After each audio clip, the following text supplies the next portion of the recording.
dini mövzunun içərisinə zarafat salmaq. Bu təhlükədir. İnsanı dindən çıxardar üçün xəbər olmaz. Sahabə biri digərinə deyərdi ki, dinukə, dəmukə və ləhmuk. Aman dinin, o sənin həm qanındır, həm ətindir. Zarafatı başqasında elə. Dinində zarafat eləmə. 3 nəfər həlak olur. Zarafatı məqamı düşməyən yerdə etdiyinə görə. Qıssası mərufdur. Tövbə surəsində keçir bu ayət-i kərimə. Bunlar münafiqlər olur. Münafiqlər olur. Və deyirlər ki, mə lənə liqurrainə arğabı butunan və əcibənü indi liqa. Deyir, bizim Quran hafizlərimizə, vəhiy yazanlara, Quran daşıyıcılara bax. Nə gündədirlər? Yekə qarın. Birinci böhtan idi, elə deyildi. Üstəlik də döyüşdə də qorxaq dovşan kimi ən axırda. O da böhtan idi, elə deyildi. Və bunlar əslində məzəllənirdilər və deyib gülürdülər. Söhbətin məslərini qoyanlar münafiqlər idi.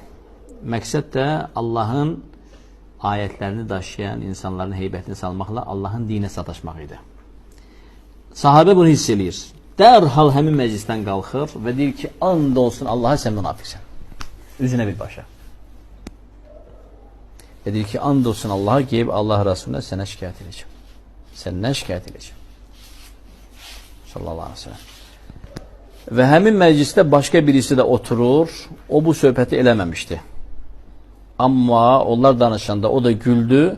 Sahabə qalxıb gedəndə onunla getmədi. Onlarla bərabər qaldı. O həlak oldu. Ayət gələndə, lənət ayəti, münafiqləri şamil eləməklə məclisdən qalxmayan insanı da şamil elədi. Həmin insan da kafirlərdən oldu.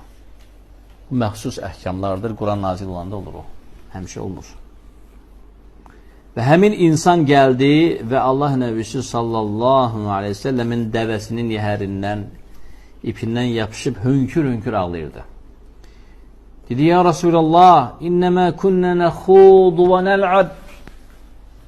Ey Allahın Resulü, biz sadəcə olaraq məzələnirdik. Sadəcə olaraq məzələnirdik.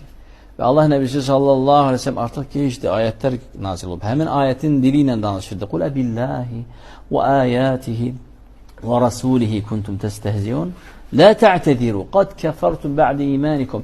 De ki, siz nə ilə məzələnirdiniz? Allah, mələkləri, onun elçiləri, ayətləri ilə üzrxahlıq gətirməyin, artıq kafir oldunuz imandan sonra. Və yəhərini dartır və deyir, ya Rasulullah, hönkür-hönkür ağlayır. Həmin o həlak olan. O kəs ki, qoşulmadı sahabəyə, o ilə bərabər qalxıb getmədi. Oturdu məclisdə. Danışan o deyildi, gülənlərdən idi. Ulema deyir ki, burada nə misalı var? Pis dostluğun misalı, pis çevrənin misalı.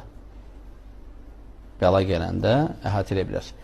Yəhərindən dartır və dəvənin ipindən dartır. Hönkür-hönkür aldı ki, ya Resulallah, İnnəmə künnə nəxudu və nəl'ab. Biz and olsun ki, sadəcə olaraq məzələnirdik. Və Allah Nəbisi hər dəfə sallallahu aleyhi ve sellem Qul əbillahi və ayatihi və rasulihi kuntum təstəhziyun. La ta'tediru. Qad kəfərtum. Heç bir üzrxahlıq gətirməyin. Artıq siz kafir oldunuz. Ayətləri oxuyur bu başa. Bə'di imanikum. İmandan sonra. Ulema deyir ki, həmin insan bir neçə gündən sonra kafir uyanır. Qəlbindən iman qalxır. Məxsus ayətlər, bu məxsus əhkamlar Quran nazil olanda olur, hər dəfə yox. Qeyri-Quran nazil olanda tövbəsi məqbuldur. Amma burada artıq iş bitdi. Burada artıq iş bitdi, yəni məxsus ayətlərə gəldi, cəhənnəm ayətləri, lənət ayətləri. Allah qorusun. Qul əbillahi və ayatihi və rasulihi kuntum təstəhziun. Hədisdə Dilqə rivayətində tapdım, hədisin çox maraqlıdır. Allah Nəbisi dəvəsini hərəkətə gətirir. Adam yəhərindən yapışır, kəndirindən və sürünə-sürünə gedir. Əl çəkmir. Amma çox gec idi. Baxın, qardaşlar, əbəs yerə bu dil var, bu dil. Bu dil dəhşətdir, bu bəladır. İnsanı həlak eləyə bilər. İnsanı həlak eləyə bilər. Yəni, o zaman ki, Muad ibn Cəbəl radiyallahu anhu dil haqqında eşitdi və sonra dedi ki, ya Resulallah, ev lihâden nüttehad, yani bize buna göre nəsə ola bilər, bu dilə görə, yani buna göre əzab verilebilir, buna göre ahireti itirebilirdik, buna göre قَالَ ثَقَلَتْكَ اُمُّكَ يَا مُعَذْ, anan ağları qalsın ey Muaz.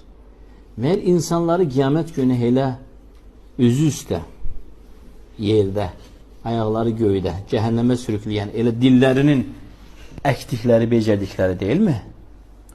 Dil müsibət, ona göre dil yani boş-boş fasiləsiz danışmaq. Valla fəsadları böyüdür. Bak bu hədisə baxın, biləcəksiniz ki, dilin yani stop olmalıdır. Yoxsa vəziyyət çox təhlükəlidir ki, rubba kəlimə yulqihi ar-raculu أو يقوله الرجل لا يلقي لها بالا. Bir olabilsin ki bir kelime o kelimeye böyle bir ehemmiyet vermir. Ama hisseledi ki yaxşı kelime değildi o. Hisseledi ki o kelimeyle Allah'ı gəzəbləndirə hisseledi onu. Yəqin hisseledi. Gördü ama o kadar ehemmiyet vermedi. Ulema tefsirinde deyir ki o kadar ehemmiyet vermedi. Düşünmezdi ki bu kelime onun ahiretini həlləyə o mənada. O kadar ehemmiyet vermedi. Demişəm də. O kelime onu cehennemin alt katına 70 illik salabilir. Rubba kelime. Her hansı bir kelime. Kelime deyir. Nəsə bir ifade deyir. Dindən söhbət getirir, adam götürür, mırt atır. Lafız atır. Ayetler okuyor, götürür adam ayetle prikol kurur. Yardım billah. Meleklerden danışılır, götürür meleklerden danışılan yerde İmanla ne kaldı? İmandan hiç ne kalmadı. Bu tehlikeli meselede. Buna göre insanın dili yani aramsız boş boğazlığa öleşerse fasilesiz gece gündüz danışmak ve gelip hemen rubbe kelimenin üzerine keçer hissedemez. Hemen kelimen diyer kalbinde bir narahatçılık ola dersin ben onu dememeliydim dersin ve üstünden taptalayıp geçer oyuna da helak olur haber olmaz. Ona göre fasilesiz bu əbəs yerə danışmaq, fasilesiz yani zarafat, fasilesiz yani kalbi öldürər. O düz kim olmalıdır ve həddi qorunmalıdır. Subhanəkəllah. Bihamdik əşhədü en la ilahe illa ente estağfiruke.